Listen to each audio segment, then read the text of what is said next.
So we watch our ignorance, we watch our habits, we see and feel and experience the results, and automatically we learn new ways of doing it.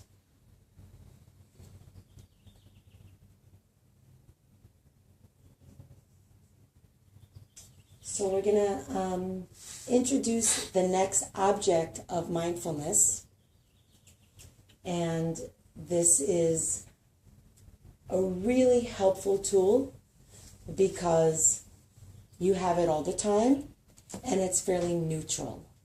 Sounds I like to introduce first because we can all, bless you, we can all relate to how we don't have to go looking for sounds. They just come to us. We can just sit and receive sound. And that's a really important thing to learn for all the different objects of meditation that we're going to practice.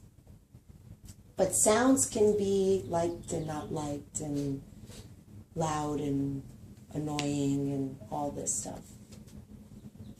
I just got a new refrigerator the other day, and it's amazing how just the squeak of the door of the refrigerator can be a problem. You know? Something as simple as, oh. And why is it a problem? It's not the most annoying sound in the world, but it's the belief, this is a new refrigerator, the door shouldn't squeak. Why is the door squeaking? It's permanent. Right. When is this door going to stop squeaking? WD-40 will take care of it. Well, so did olive oil. So Yeah. it is impermanent. The door no longer squeaks.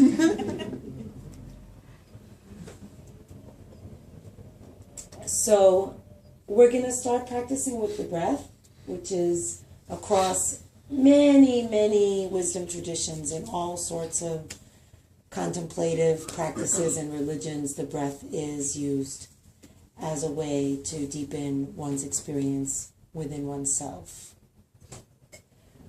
because it's always available. And breath is our life source. Breath is what connects all of living things. When I'm breathing, I'm not just breathing my breath, I'm breathing the same breath that you're breathing. I'm breathing the same breath that my cat is breathing. It's just breath. It's universal. So it's something that's very impersonal.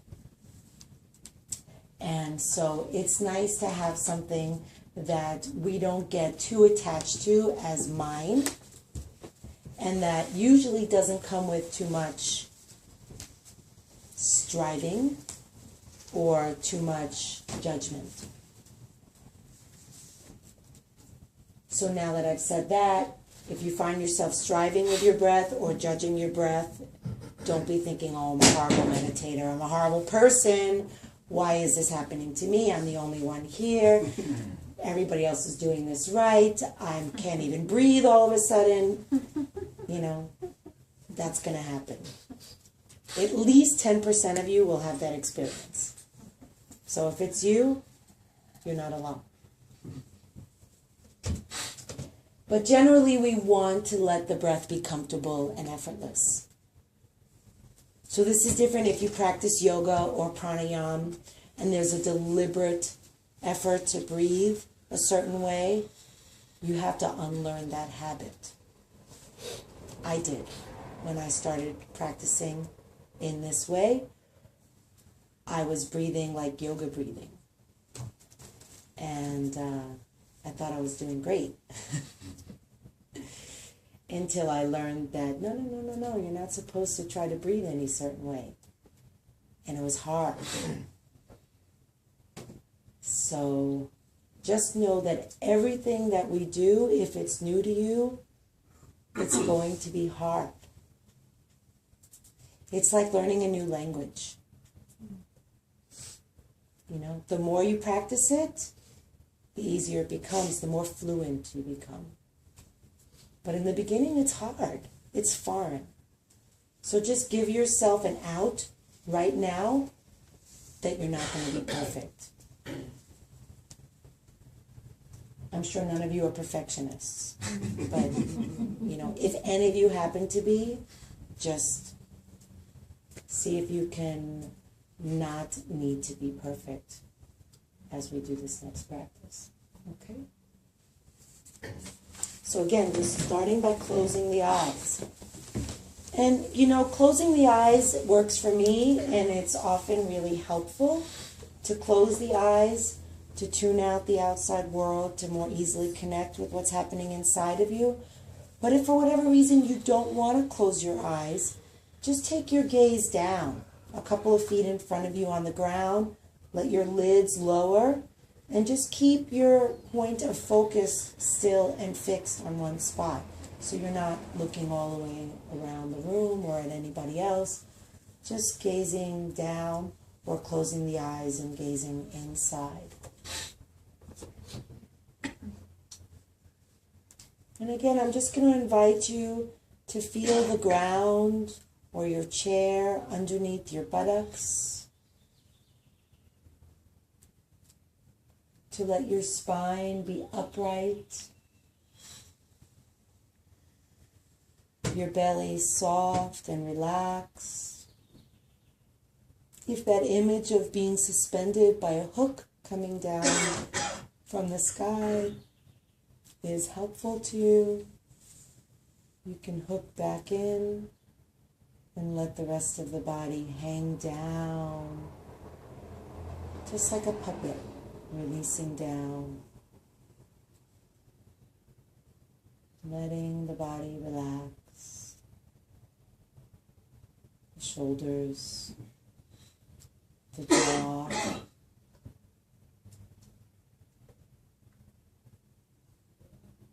relaxing around the forehead, the brow. You might invite the hint of a smile to come across your lips and into your eyes.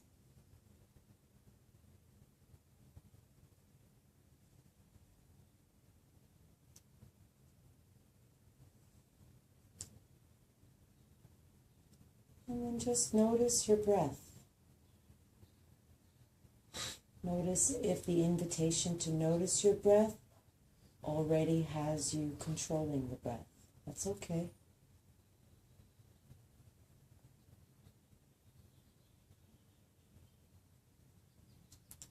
Just letting awareness receive the sensation of breathing in the same way awareness received sound. You don't have to go out chasing after it or looking for it. Breathing is happening. Awareness knows that breathing is happening.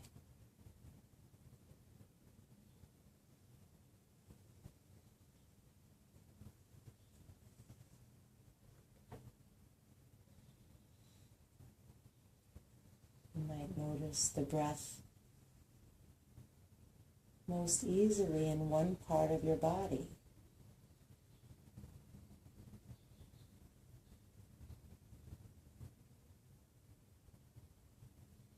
Each breath might be very different from the other. Just allow the breath to be as it is. And allow the mind to receive and accept all the sensations associated with breath.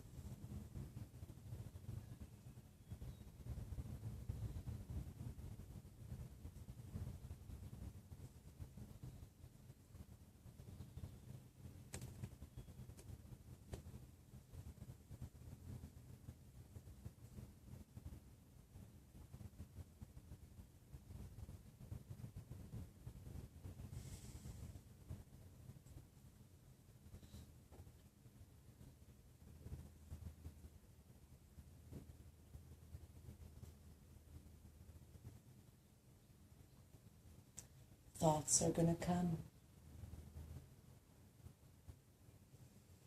Just notice that thoughts are there without letting them seduce you into forgetting about the breath.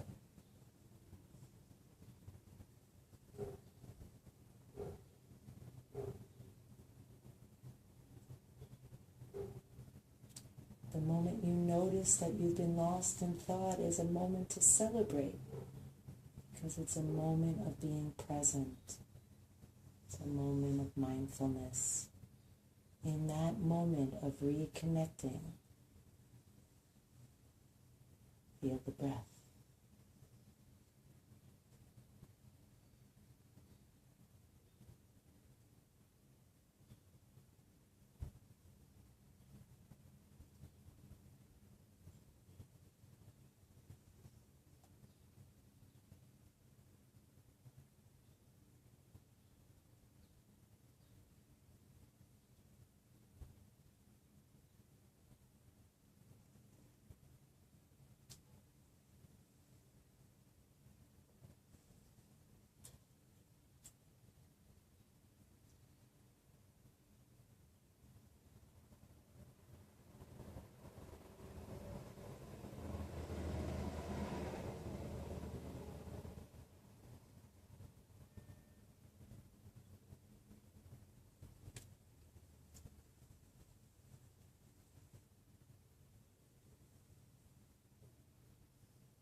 Discomfort arises here, a thought there.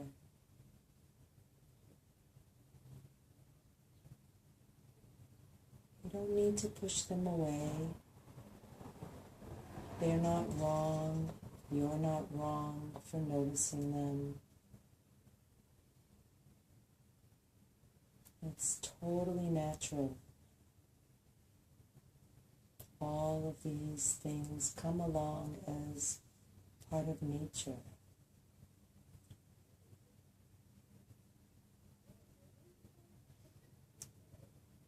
We're just noticing them and choosing not to focus on them. Choosing for these moments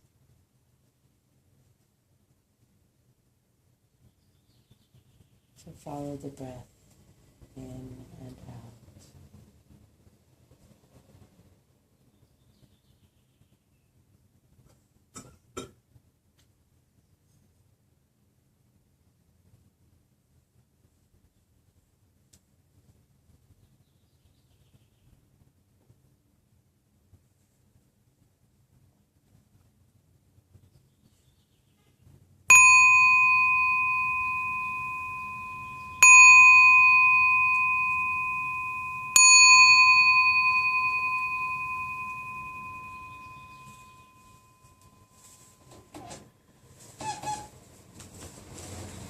You can open your eyes. If you want to stretch out your legs, go ahead.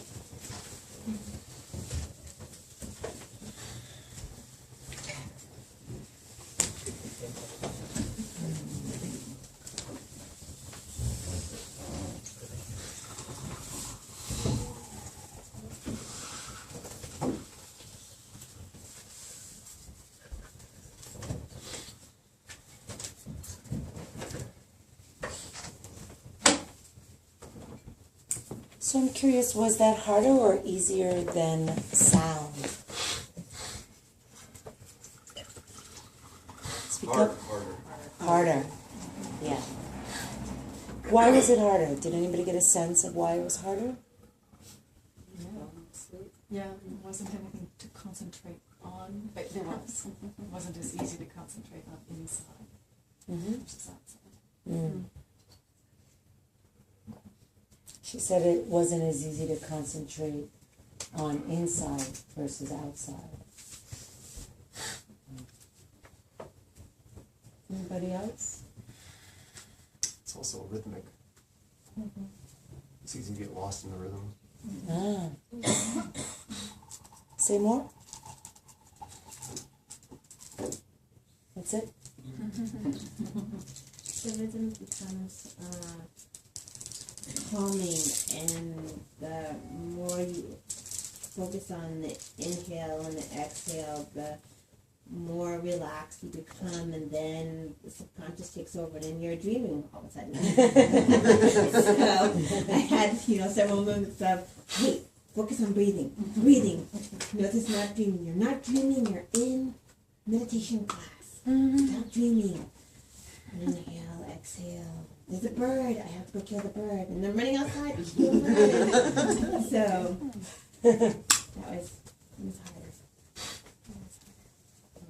So my curiosity is, when you were saying you're in meditation, stop dreaming, focus on your breath, were you chastising yourself, or were you just gently nudging yourself back? There's more gently nudging. Okay. But I could see, I noted a couple times of judgment. Mm-hmm. And it was interesting to hear sort of, you're doing it wrong, and to say, well, I'm not actually doing it wrong. I'm doing what I'm supposed to be doing, but, No, Tina, you were doing it wrong.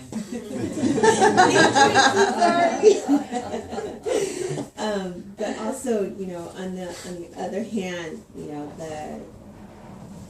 the difficulty and, I've taken several kinds of meditation styles, and, you get to the point where, you're supposed to, feel the pause at the top of the inhale, and then feel the exhale as it leaves your nostrils. I can't do that. I just, Yeah. But I do recognize that, when I'm putting my attention on the breath, that I do tend to shut down everything else. Whether it's in external sounds, they just shut down, and once that focus comes inside, and it's such, you're in the rhythm of the breathing, that it sort of lulls you into sleep. Mm-hmm.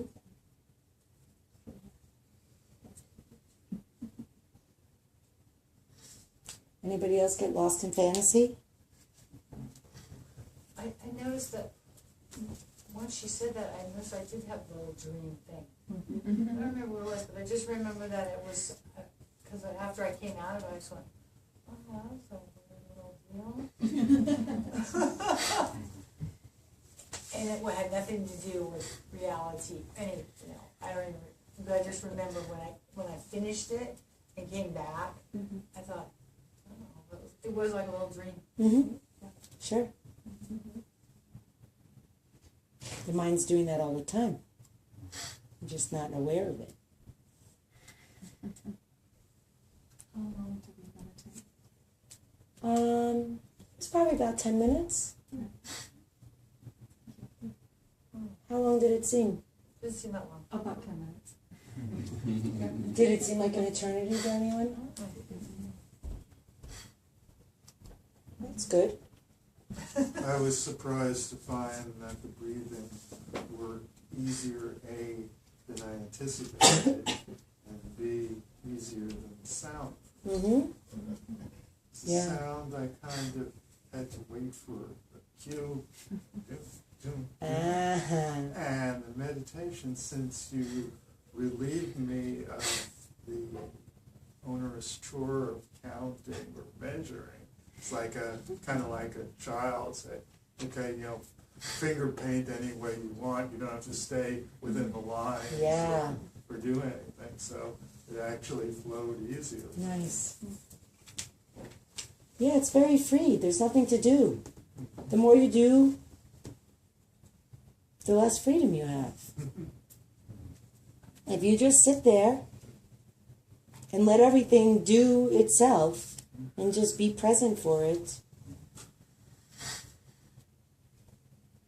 Yeah, I like that. I like that analogy. Just finger paint. There are no rules.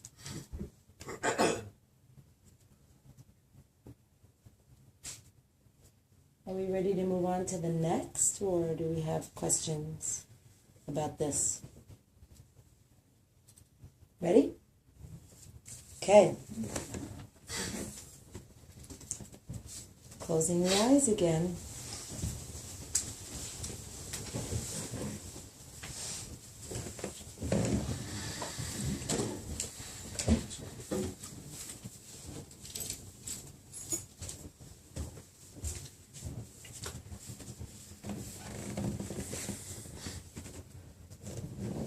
Just letting yourself be comfortable, especially those of you on the floor. Let go of any idea of how the legs are supposed to be, and also with the hands, finding what really feels restful with the hands.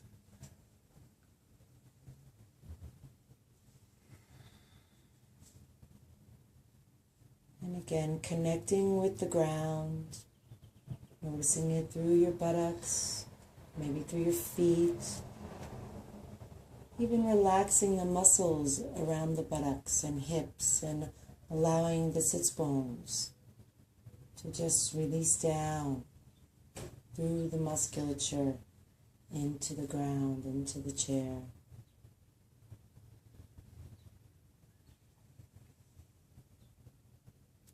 Let's take a deep breath in and let the filling up of the body with that breath help open and lift the spine, the heart. And let's exhale out with a sigh, letting go of anything that happened before this moment. One more deep breath in through the nose. Feel your body inflate, a sense of spaciousness and ease. Exhale out of the mouth, relaxing the shoulders, relaxing the face, relaxing the jaw. And then one more time, deeply inhaling, exhaling out of the mouth, relaxing the activity of the mind, coming right into the moment. Anchoring awareness to the body. Feeling the feeling of the buttocks sitting.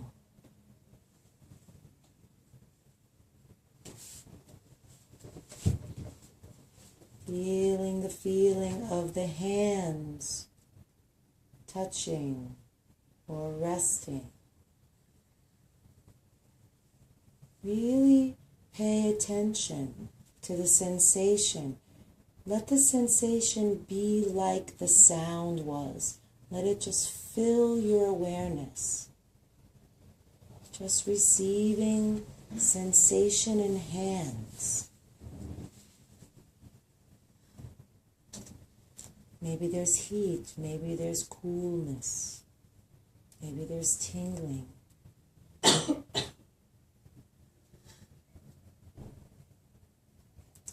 And then start to open the awareness to include all the sensations of the body.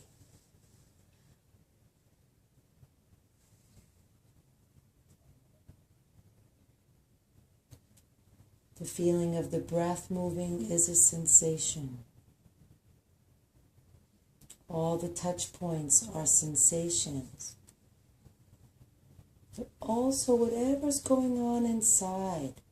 Tightness, shifting, release. From one moment to the next, just letting awareness receive sensation in the same way it received sounds.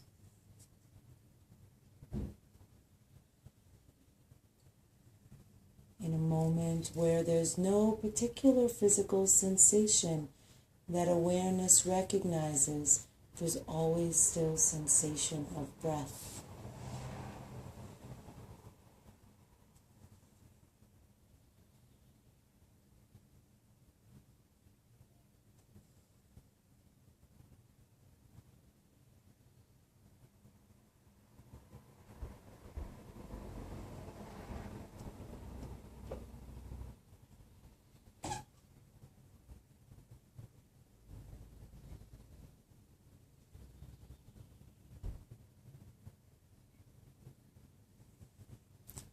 thoughts are still going to come.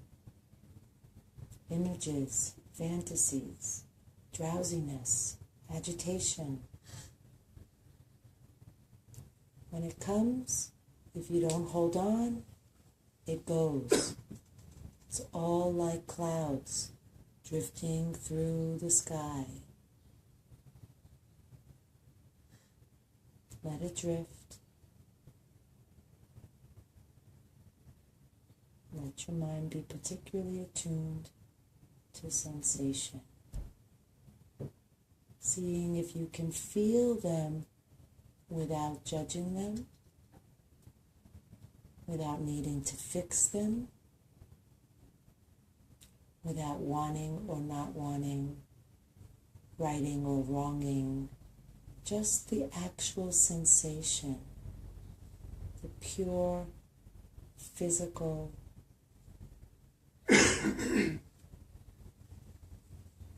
experience.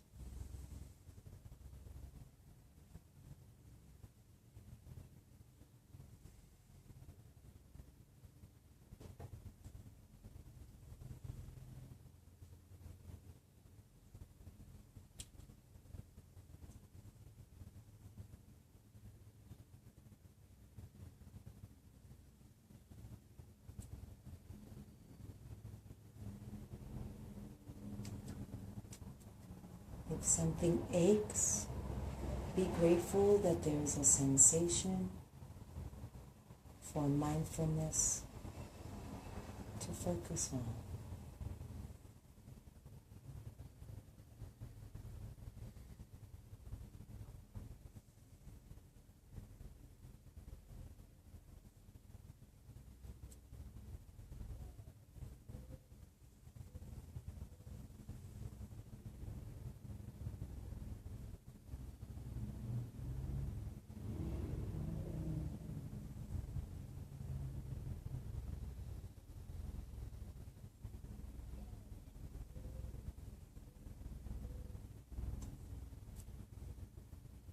We're including the sensation of breath as one more thing mindfulness can notice. In one moment, the mind might be drawn to the breath. In the next, a sensation appears and the mind notices it and stays with it until it goes. Or something else comes and the mind becomes curious about that and notices it. It's all fluid. Let the mind be curious.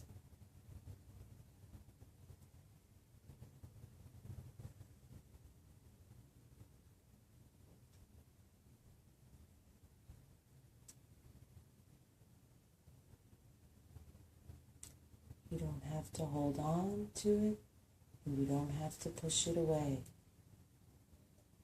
It will stay as long as it will. It will go when it's ready.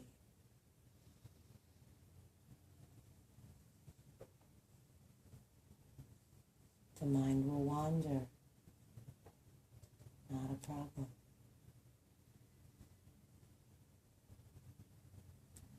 Noticing wandering is your entryway back into presence.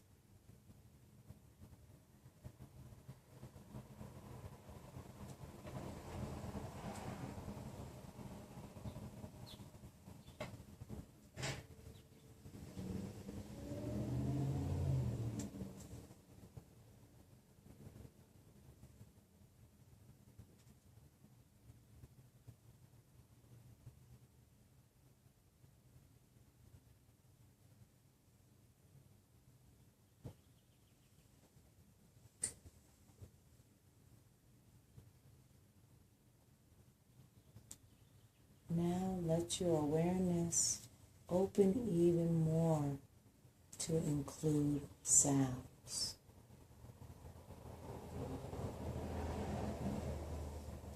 That doesn't mean you have to notice the sounds and focus on the sounds.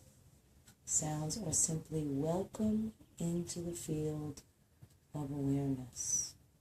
Sounds, breath, sensations, all coming and going beyond your control. Some you like, some you don't like. You simply receive them all with an open, accepting awareness.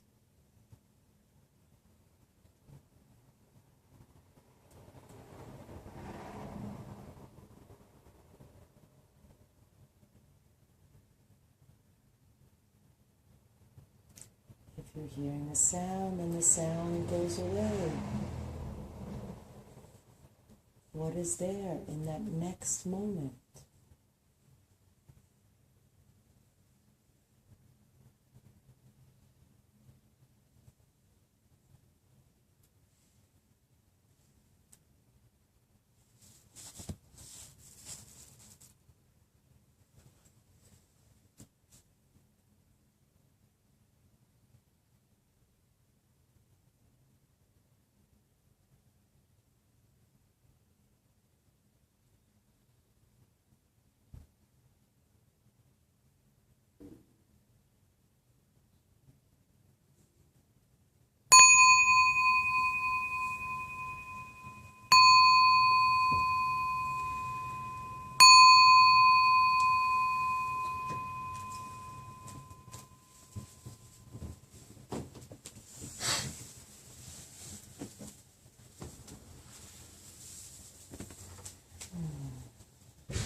Comments, questions?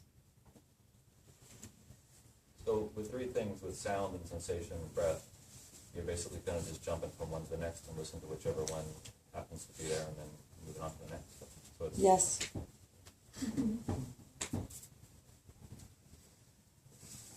You might be sitting someplace really quiet and there aren't sounds.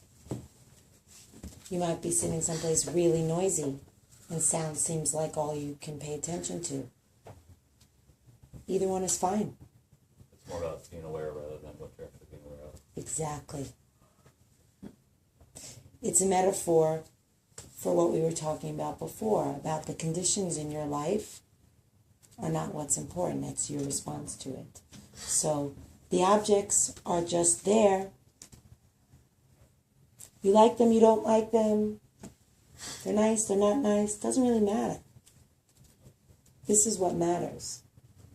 What matters is being present and eventually starting to notice the quality of presence.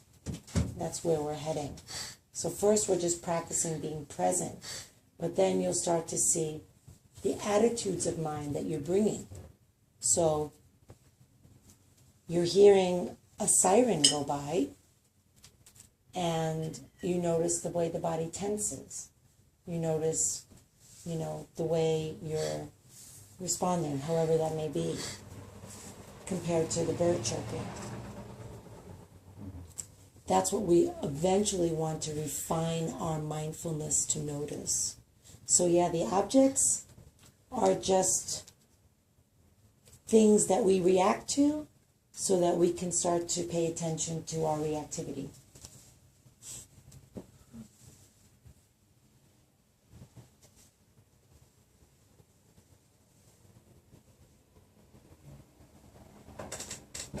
So is the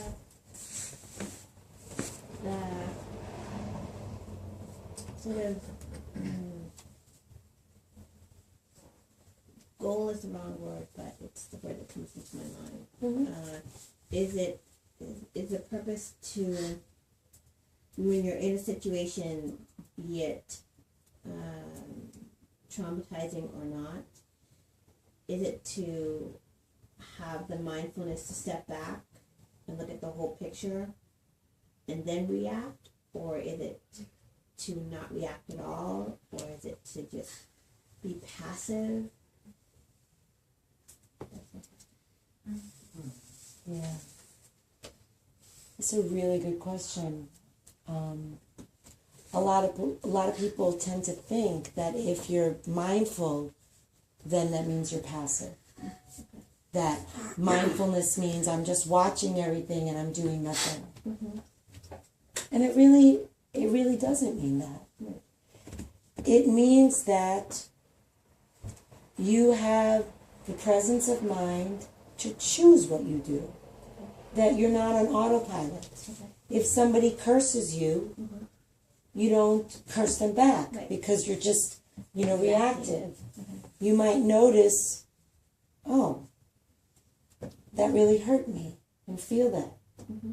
You might then, because you were able to notice your own reaction, have space around it enough to realize how hurt the other person must be to be coming from a place of anger like that. And then you might choose to react with compassion. You might choose to react by walking away. You might choose to say, I didn't appreciate that. That hurt me. You will have the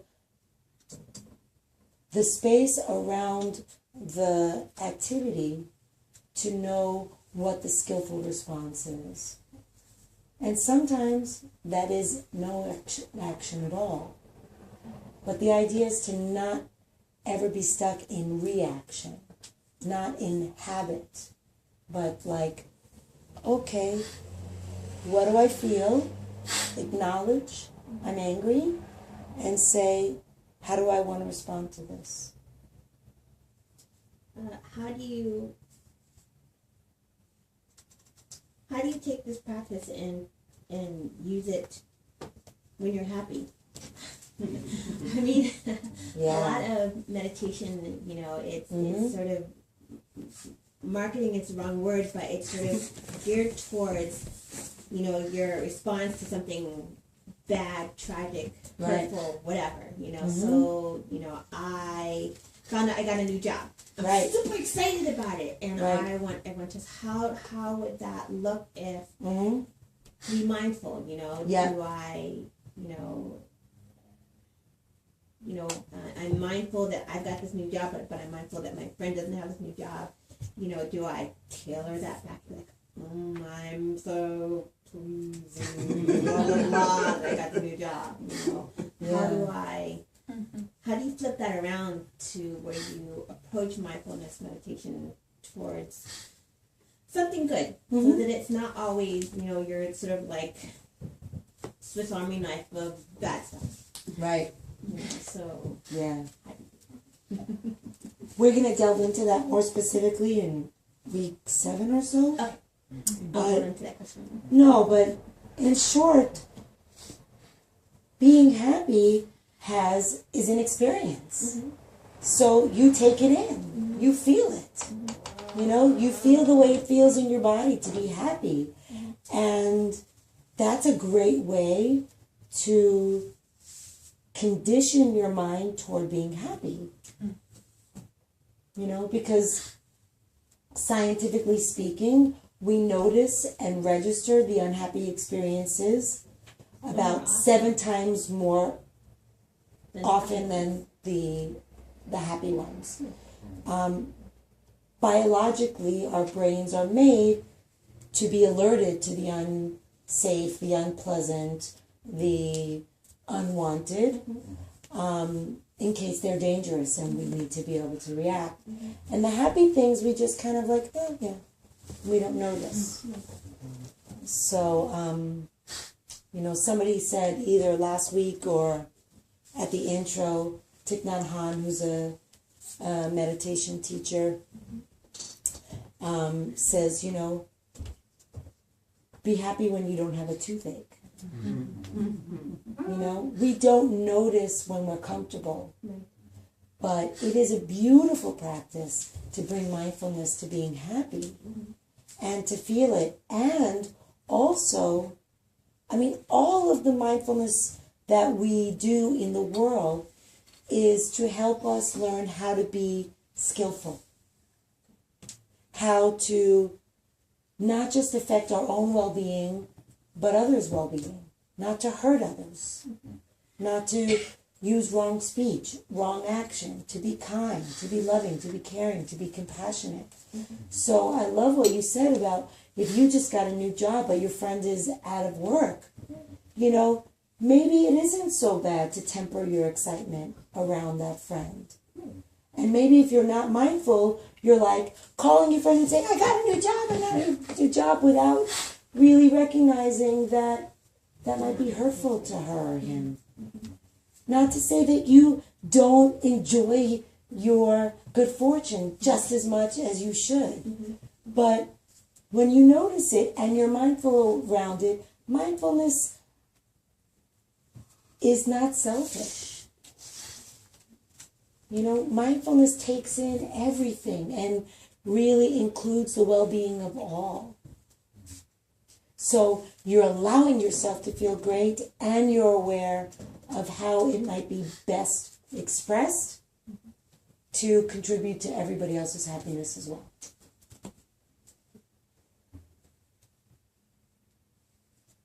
Yeah. So you wait till you go home to do your little happy dance and do it in front of your friends. Yeah. Yep. I had a question about using more than one object of meditation as a beginning meditation practitioner, because I was thinking all of a sudden that we live in a society where we're so overly stimulated and multitasking all the time.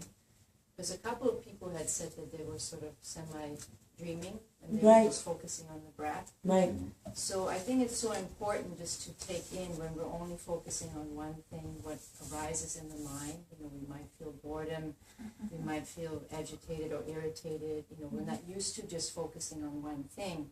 So I just wanted to note a little bit of caution that, you know, because we're multitasking all the time, most of us, that it would be so easy then to escape and say, okay, it's not enough for me just to focus on the breath. I should take in sounds. I should, you know, focus on my sensations, because that's what we do automatically. Yeah. So I think it's really important to learn to be with the breath and to be with what arises as a result of it, especially as a beginning meditator. Yeah. So.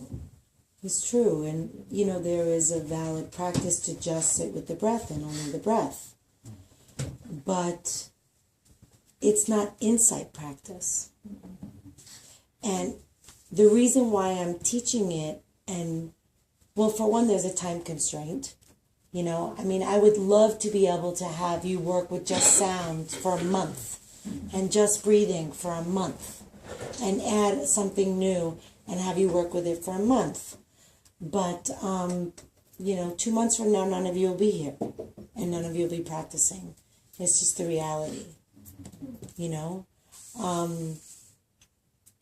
So I'm kind of striking while the iron is hot, so to speak. But, you know, there's part of being skillful is to learn the right tools for the right person. So if you are scattered in your mind, it will be really helpful for you to sit down and maybe spend the first several minutes of your meditation practice just focusing on sound or just focusing on breath. And it may end up being your entire practice for that day, that week, that month, that year. That's fine.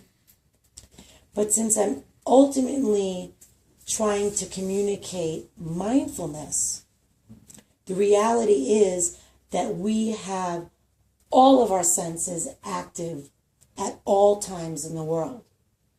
And the best way I can teach you how to bring mindfulness into your day-to-day life is to teach you how to include all the different pieces.